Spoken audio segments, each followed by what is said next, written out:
Volkswagen, one of the world's biggest car makers, जिसके under Audi, Porsche, Lamborghini, Bentley जैसे top class brands आते हैं, जिस brand के दुनिया भर में 120 प्रोडक्शन प्लांट्स हैं, and a brand that sells cars in over 150 nations, जो अपनी strong build quality, finest engine and high performance cars के लिए फेमस है। एंड एक टाइम पे जिस ब्रांड की तो टैगलाइन ही काफी थी।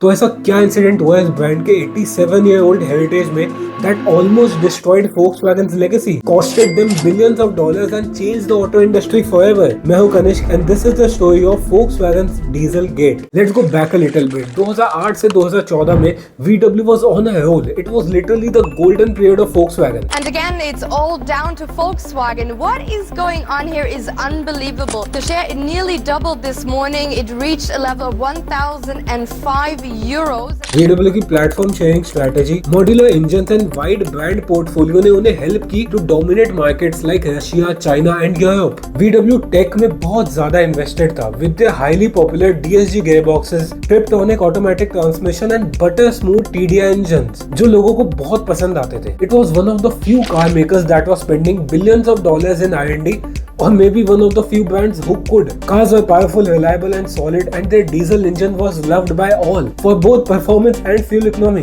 And imagine this, 2012 में Audi Q7 में जो एक फैमिली SUV है, उसमें V12 TDI इंजन आता था जो 500 horse power and 1000 newton metre torque बनाता था, which is insane, and it was the only production car that got the V12 diesel. Current Q7 में उसकी हाफ पावर भी नहीं है एंड डीजल इंजन भी नहीं आता। So we can only imagine the amount of engineering and experimentation VW was doing at that time. VW के global ambitions में USA का market one of the crucial markets था to break into. And सिर्फ पैसे या sales की बात नहीं थी। Cracking the American market meant prestige. It meant competing against giants like Ford, GM on their home turf, and obviously with Toyota, which was number one. तो VW के लिए वर्ल्ड का नंबर 1 कार मेकर बनने के लिए success in USA was non-negotiable. By 2014, Toyota and Volkswagen का neck to neck competition था US market में। जो मेन डिफरेंस आया था वो थी टोयोटा की excellent hybrid technology with models like Camry hybrid, Prius and Highlander hybrid. Toyota was offering incredible fuel economy, काफी low emissions and obviously Toyota की रिलायबिलिटी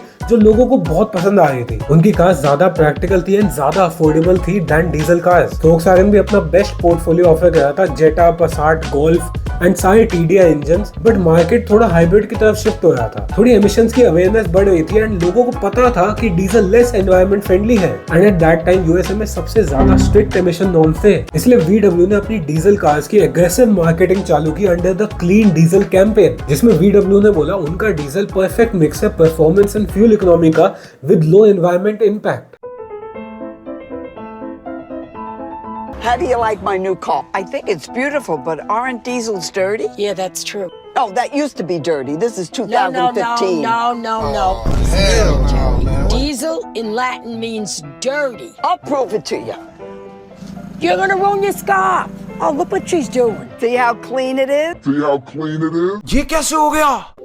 यूएस की एनवायरमेंटल प्रोटेक्शन एजेंसी ने VW के डीजल इंजन को proper lab testing की and emission test की है and सारे टेस्ट पास हो गए। सारे हार्मफुल एग्जॉस्ट एमिशन जैसे carbon monoxide, nitrogen oxides, carbon dioxide, इन सब का लेवल एज स्टैंडर्ड पाया गया एंड सारे लैब टेस्ट में पास हो गया। एंड VW का एक क्लीन डीजल का मार्केटिंग एंगल बिल्कुल काम कर गया। सारे कंज्यूमर्स को यकीन हो गया कि VW के डीजल इंजन हाई परफॉर्मेंस तो है एंड एनवायरमेंट फ्रेंडली भी है। वेल, इस स्टोरी में ट्विस्ट नहीं होता तो आज इस पे वीडियो नहीं बनाई होती। 2014 में वेस्ट वर्जीनिया यूनिवर्सिटी के कैफे नाम के रिसर्च सेंटर ने, जो काफी रिस्पेक्टेड रिसर्च सेंटर है एंड आज की डेट में भी कैफे के बनाए हुए emission norms world wide acceptable है, उन्होंने डीजल कार्स की रियल वर्ल्ड ड्राइविंग कंडीशंस में टेस्टिंग चालू की, क्योंकि उन्हें डाउट था कि यूरोप की बनाई हुई डीजल कार यूएसए के स्ट्रिंजेंट एमिशन नॉर्म्स में पास कैसे हो गई। उन्होंने VW के 2 मॉडल्स लिए, जेटा एंड पसाट, एंड दोनों TDI इंजन्स, एंड BMW का X5 डीजल लिया एंड सब गाड़ी के एग्जॉस्ट पे एक पोर्टेबल मशीन लगाई ताकि एमिशंस का ट्रैक हो पाए। BMW X5 डीजल पास हो गई क्योंकि उसमें काफी एडवांस कैटालिटिक कन्वर्टर आता था एंड AdBlue की टेक्नोलॉजी भी काफी अच्छी थी। वहीं Volkswagen की दोनों डीजल कार्स एमिशन टेस्ट में फेल हो गई। Volkswagen के डीजल इंजन के लैब टेस्ट में रियल टाइम ड्राइविंग कंडीशंस में 40 टाइम्स हाई नाइट्रोजन ऑक्साइड्स के लेवल पाए गए, जो मैसिव डिफरेंस था। कैफे रिसर्च सेंटर ने अपनी फाइंडिंग्स एनवायरमेंटल एजेंसी को बताई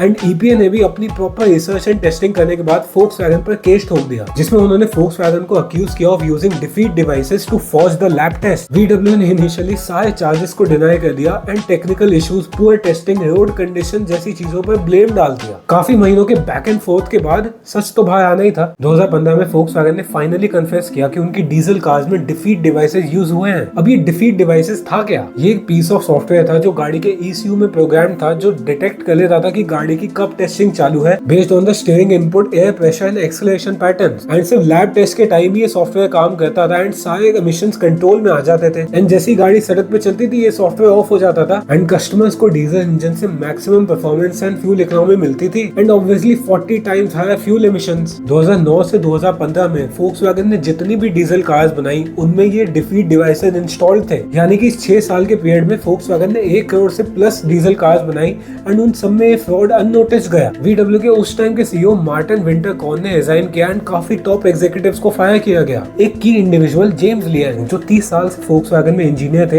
एंड डीजल इंजन की डेवलपमेंट में भी उन्होंने काम किया था। ही प्लीडेड गिल्टी एंड उन्होंने कन्फेस किया him and other engineers knowingly installed that software to bypass the emission test, ताकि वो US नॉर्म्स में फेल ना हो एंड उनके डीजल इंजन की परफॉर्मेंस एंड फ्यूल इकोनॉमी में इफेक्ट भी ना आए। जेम्स को 40 महीने की जेल हुई एंड $2 लाख का फाइन लगा।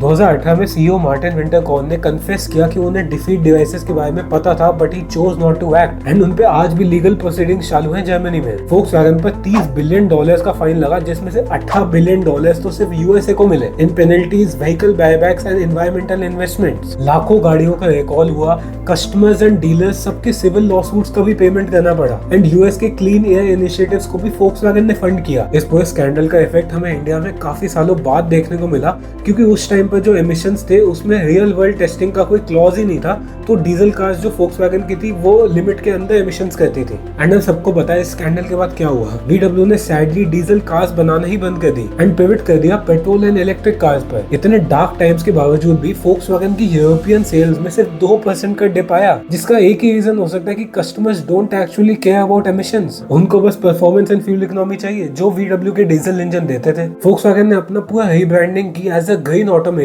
एंड विद इन 1 ईयर 2017 में उनकी रिकॉर्ड सेल्स हुई, जो क्लियरली शो करता है इतने सालों की लेगेसी एंड कस्टमर ट्रस्ट को ब्रेक करना इतना आसान नहीं होता। बट ये कहना भी एक्यूरेट है कि डीजल गेट एक टर्निंग पॉइंट था, not just for Volkswagen but entire auto industry. Emissions और ज्यादा स्ट्रिक्ट हो गए, डीजल कार्स तो लगभग गायब ही हो गई है, इलेक्ट्रिक हाइब्रिड जैसे ऑल्टरनेट सॉल्यूशन पे हम जाने लगे हैं, ऑल थैंक्स टू VW। तो ये थी दोस्तों video of biggest corporate lie in history. अगर आपको पसंद आई हो तो इस चैनल को सब्सक्राइब करो एंड अपना सपोर्ट कमेंट्स में बताओ एंड बेल आइकन दबा दो क्योंकि ऐसी वीडियोस आती रहेंगी। Thank you so much for watching, bye.